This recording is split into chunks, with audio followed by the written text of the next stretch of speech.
Assalamualaikum warahmatullahi wabarakatuh. Saya Siti Harvani dari jurusan Manajemen Bisnis Syariah kelas 6B. Kali ini saya akan mempresentasikan bagaimana sejarah dan perkembangan hadis. Yang pertama itu ada pada masa prakodifikasi. Pertama, perkembangan hadis pada masa Rasulullah SAW. Periode ini disebut dengan Ash al-Wahyi wa at-Tahwin, masa turunnya wahyu dan pembentukan masyarakat Islam. Pada periode inilah hadis lahir berupa sabda atau aqwal, af'al, dan takrir Nabi yang berfungsi menerangkan Al-Quran untuk menegakkan syariat Islam dan membentuk masyarakat Islam. Kemudian hadis pada masa Khulafa Ar-Rasyidin 11 Hijriah sampai 40 Hijriah, itu riwayat pada masa membatasi dan menyedikitkan riwayat. Nabi Muhammad SAW wafat pada tahun 11 Hijriah. Kepada umatnya beliau meninggalkan dua pegangan sebagai dasar bagi pedoman hidup, yaitu ada Al-Quran dan hadis atau as-sunnah yang harus dipegangi dalam seluruh aspek kehidupan umat manusia. Kemudian perkembangan pada masa sahabat kecil dan tabi'in. Periode ini disebut Ittishar al-riwayah ila al-amsh, pada masa berkembang dan meluasnya periwayatan hadis. Pada masa ini daerah Islam sudah meluas nih.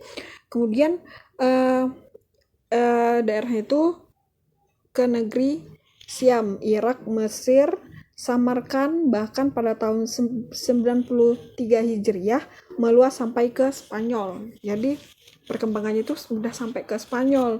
Kemudian para sahabat kecil dan tabi'in yang mengetahui hadis-hadis Nabi Muhammad SAW diharuskan berangkat ke seluruh pelosok daulah Islamiyah untuk menanyakan hadis kepada sahabat-sahabat besar yang sudah tersebar di wilayah tersebut. Jadi dengan demikian pada masa Ittishar al-riwayah ila am-ash ini, di samping tersebarnya periwayatan hadis ke pelosok-pelosok daerah Jazirah Arab, perlawanan untuk mencari hadis pun menjadi ramai. Selanjutnya hadis pada masa pasca kodifikasi dan perkembangannya. Yang tadi itu prakodifikasi, ini pada masa kodifikasi. Yang pertama itu ada pada periode masa pengumpulan dan pembukuan hadis. Periode ini disebut dengan Ash al-Kitabah wa al-Tadwin, masa penulis dan pembukuan. Maksudnya penulisan dan pembukuan secara resmi yang diselenggarakan atas inisiatif pemerintah. Adapun kalau secara perseorangan sebelum abad kedua Hijriah, hadis sudah banyak ditulis baik pada masa tabi'in, sahabat kecil, sahabat besar, bahkan pada masa Nabi. Kemudian pada masa pentasihan dan penyusunan kaidah-kaidahnya. Abad ketiga Hijriah merupakan puncak usaha pembukaan hadis. Sesudah kitab-kitab Ibnu Juraij, kitab Muwatta Al-Malik tersebar dalam masyarakat dan disambut dengan gembira. Kemauan menghafal hadis, mengumpul dan membukukannya semakin meningkat, dan mulailah ahli-ahli ilmu berpindah dari satu tempat ke tempat lain, dari satu negeri ke negeri yang lainnya untuk mencari hadis. Pada awalnya ulama hanya mengumpulkan hadis-hadis yang terdapat di kotanya masing-masing. Hanya sebagian kecil di antara mereka yang pergi ke kota lain untuk berkepentingan pengumpulan hadis. Keadaan ini diubah oleh Al-Bukhari. Beliaulah yang mula-mula meluaskan daerah-daerah yang dikunjungi untuk mencari hadis.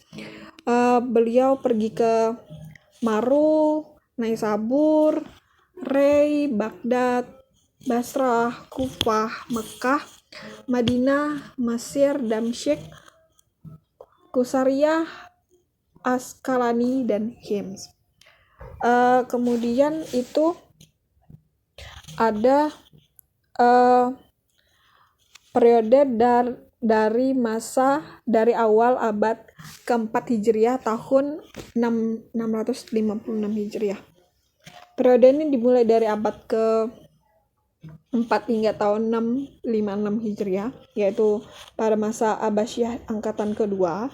Periode ini dinamakan Asyru at-Tahdib wa at-Taribi wa al-Istidraki wa al-Jami. Ulama-ulama hadis yang muncul pada abad kedua dan ketiga digelari mutakaddimin yang mengumpulkan hadis dengan semata-mata berpegang pada usaha sendiri, pemeriksaan sendiri, dengan menemui para penghafalnya yang tersebar di setiap pelosok dan penjuru negara Arab, Parsi, dan lain-lain. Selanjutnya itu ada ahli hadis pada abad ketiga. Tidak banyak lagi yang mentahrijkan hadis, mereka hanya berusaha mentahzibkan, menghafalnya, memeriksa sanad yang ada dalam kitab-kitab yang telah ada itu. Dalam abad keempat, lahirlah pemikiran untuk memandang cukup dalam meriwayatkan hadis. Dengan berpegang kepada kitab saja, tidak melewat kemana-mana. Menurut riwayat, Ibnu Mandah adalah ulama yang terakhir yang mengumpulkan hadis dengan jalan lawatan.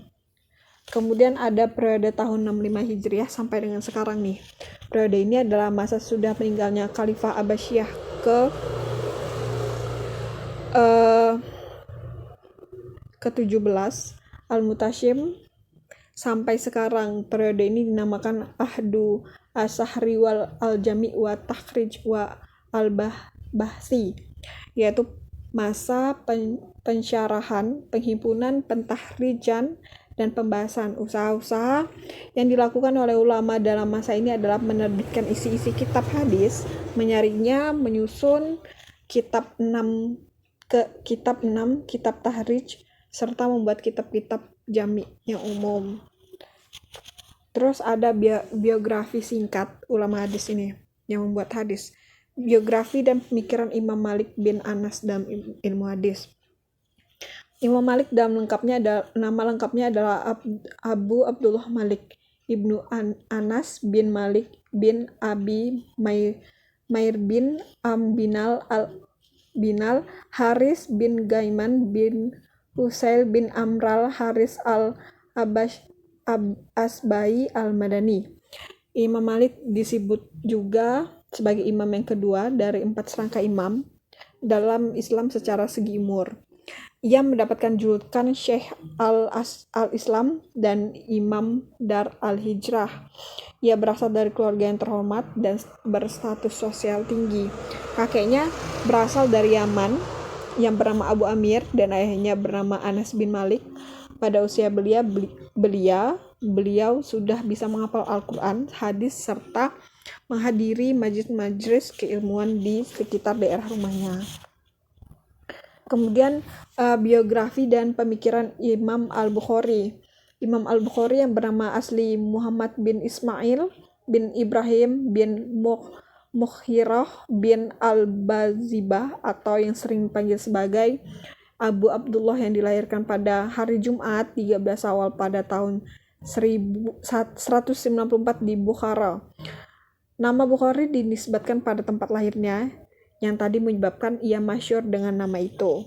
Sejak kecil ia sudah ditinggal oleh ayahnya dan tumbuh besar dalam didikan dari ibunya dan kecintaannya terhadap ilmu pengetahuan yang menyebabkan ia sudah menghafal hadis sebelum ia berusia 10 tahun.